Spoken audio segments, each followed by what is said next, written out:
இன்றைக்கி நம்ம எங்கே வந்திருக்கோம்னா குன்றத்தூர் முருகன் கோயிலுக்கு வந்திருக்கோம். இன்றைக்கி வைகாசி விசாகம் முருகனுக்கு பர்த்டேன்றதால விஷ் பண்ணிவிட்டு ஆசீர்வாதம் வாங்கிட்டு போகலான்னு வந்தோம்.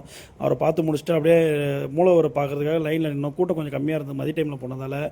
அப்படியே இங்கே தான் அப்போ தான் ஒரு விஷயத்தை நோட் பண்ணோம். அப்போ ஆறுபடை வீடுமே இங்கே இருந்தது ஸ்டாச்சூஸு. ஆறுபடை வீட்டில் வந்து எப்படி எப்படி இருப்பார் முருகன். ஃபஸ்ட்டு வந்து திருப்பரங்குன்றம் திருச்செந்தூரில் ராஜாலங்கரத்தில் இருந்தார். அடுத்தது பழனியில் ஆண்டிக்குளத்தில் இருந்தார். சுவாமி மலையில் குழந்தையாக இருந்தார். அடுத்தது வந்துட்டு திருத்தணி, அதுக்கப்புறம் பழமுதிர் சோலையிலையும் வள்ளி தெய்வனோட காட்சி கொடுத்தாரு. இப்படி தான் இருப்பாங்க போல இருக்குது. ஆறுபடை வீட்டுக்குமே நான் போனதில்லை, தான் ஃபஸ்ட் டைம் நான் போகிறது. அதுக்கப்புறம் பக்கத்தில் வந்துட்டு ஒரு மரத்தில் வந்து தொட்டில் கட்டி ஒரு செட் ஆஃப் பீப்புள் சாமி கும்பிட்டுருந்தாங்க. அப்புறம் பாம்பன் சுவாமிகளை பார்த்தோம். சுவாமிகளை பார்த்துட்டு மெடிடேஷன் பண்ணோம், ப்ரேயர் பண்ணிவிட்டு. அப்படியே அதை முடிச்சுட்டு விநாயகரை பார்க்கலான்னு வந்தோம். பக்கத்தில் விநாயகரை பார்த்துட்டு அவர்கிட்டையும் தோப்பு வரணம் போட்டு முடிச்சுட்டு அதுக்கப்புறம் ஃப்ரண்ட்டில் முருகரை பார்க்க வந்தோம். அவ்வளோ அழகாக இருந்தது. அப்படியே விழுந்து கும்பிட்டுட்டு முன்னாடி இருந்த கோபுரத்தாண்ட பேக் வியூ எடுக்கலான்னு வந்தோம். அப்போ ஒரு ஃப்ளைட் ஒன்று மூவ் ஆச்சு. அப்படியே அழகாக வந்துட்டு அந்த நேச்சுரல் பிளேஸ் வந்து பயங்கரமாக இருந்ததுங்க. பேக் சைடில் போய் எடுத்த வியூ வெளியிலேருந்து பார்க்கும்போது இந்த முருகர் கோவில் வந்து உட்காந்துருக்கு.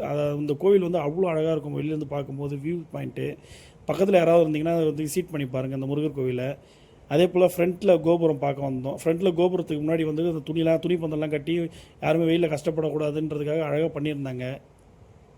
அதுக்கப்புறம் இந்த இது வந்துட்டு என்னென்னா அன்னதானத்துக்கு வந்து இந்த ஒன்று புதுசாக கட்டியிருக்காங்க போல இருக்குது. நான் நிறைய தடவை வந்திருக்கேன், இப்போ தான் பார்க்குறேன். இதை அழகாக இருந்தது. இதுவும் நல்லா சூப்பராக பண்ணியிருந்தாங்க. சரி, இதை முடிச்சுட்டு அப்படியே பக்கத்தில் ஒரு வடச்செந்தூர் முருகன் கோவில் ஒன்று இருந்தது. பழமையான கோவில் காட்டுப்பாக்கத்தில் இருந்தது. அங்கே போய் பார்த்துட்டு முருகன் வந்துட்டு ஆறு தலையோடைய ஸ்டாச்சுவோட நல்லா அழகாக காட்சி கொடுத்துட்டு இருந்தார். அவரை பார்த்து முடிச்சுட்டு லைனில் எதுக்கு வந்தோமோ அதுக்கான லைனில் நின்று சாப்பாடு வாங்கணும், பசி எடுத்துக்கிச்சு. சரின்ட்டு சாப்பாடு வாங்கி ஃபஸ்ட்டு மிளகாவை எடுத்து கடிச்சேங்க. செம்ம காரங்க.